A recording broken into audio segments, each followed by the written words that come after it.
Hi everyone, it's Lily here and this is Sigma Dubai 2025. It's a pleasure to be joined by Joe Pisano. He is the CEO of Jade Entertainment and Gaming.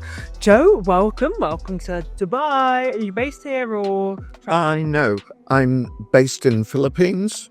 Amazing. So Philippines is head office and we're a sports book operator in Philippines as well as a land-based provider in that region. We're Pan-Asian and we're also in Sri Lanka with fantasy cricket. So we operate Jade Fantasy in that region. Amazing. I love cricket, so that sounds awesome. And here we are in Dubai. So how have you found things changing in this region in terms of gaming? Is it a little bit more open to that? And how is that important in terms of the rest of the world as well? Well, I definitely see changes. We wouldn't be here if there wasn't changes. And even though the change is gradual, there's positive steps, and it's a great region to be in. We have seen gaming in other areas, Egypt and Lebanon with Casino de Luban, in Egypt with the casinos there. Dubai is very well placed because of the diversity of the population here. And we're seeing development. I think it's a bit further north, and that'll be opening, I believe, in 2027. Mm-hmm. There are very positive steps here. We are sort of in between Asia and Europe, so it's a great move. Yeah, and I definitely think there's a lot of opportunities in this region. As you say, it's very diverse. There's people from lots of different backgrounds here in the Middle East. So I think when it does open, then there's so much that can be done here. Yeah, this morning we talked about privacy and data and responsible gaming. And the government here is, taking steps. We've seen the Privacy Act go through, taking steps to, when it does open up, to have a good structure for the industry. Yeah, I think that's important. Now there is this time that you have to build before things actually are more open here. It actually does allow people to put in good amount of framework so that when it is open, it's kind of like go, go, go. We prefer to go into jurisdictions with a good framework, with good regulation.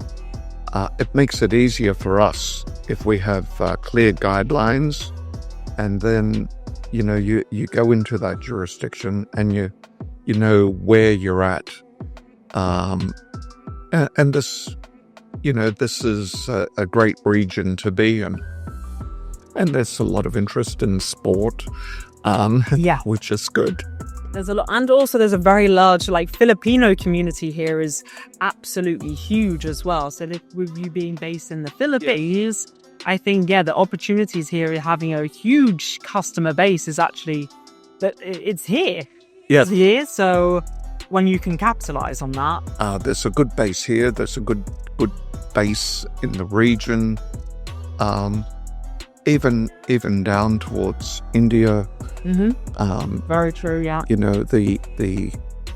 This would be a very good hub for the Indian market, and as we know, that market loves cricket. Yes, I know that indeed. Yes.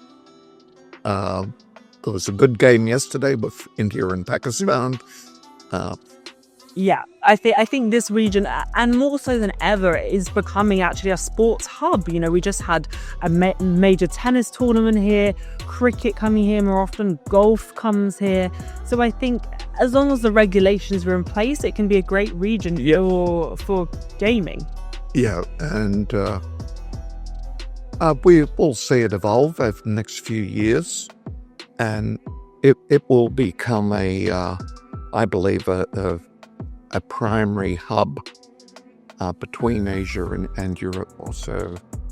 And how hard is it when it comes to like regulations which will be here to kind of work with the regulators in order to be able to operate here once things do open? Is that already in place, or is that the talks are still not yet started? They're still developing, but no, once regulations are in place, it's actually quite easy to conform once there's clear guidelines.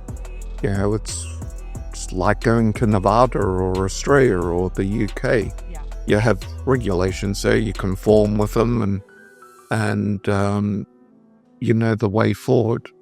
So yeah, we're going to see this region, and with the population they say grow, we're going to see a lot of knowledge transfer. So people that have worked in other regions, some from Asia, some from Europe, transferring knowledge to this area, and local knowledge will develop over the next 10 years.